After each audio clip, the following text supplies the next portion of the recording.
A car engine needs an exact microscopic spray of gasoline to run. Pouring raw fuel directly into the cylinders would just drown the engine instantly. The fuel injector is the high-precision valve that solves this exact problem.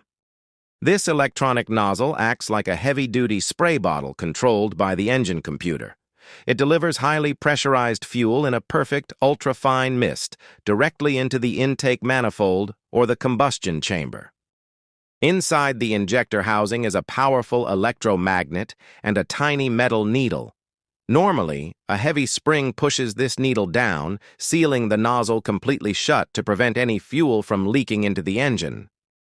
When the computer decides it is time to fire, it sends a quick electrical signal to the electromagnet. This magnet instantly pulls the metal needle up, opening the tiny valve against the heavy spring pressure. Highly pressurized gas from the fuel rail violently pushes through the microscopic holes at the tip. The injector stays open for just a few milliseconds, delivering the exact amount of fuel needed for a perfect explosion. Over time, microscopic carbon buildup can clog these tiny nozzle holes.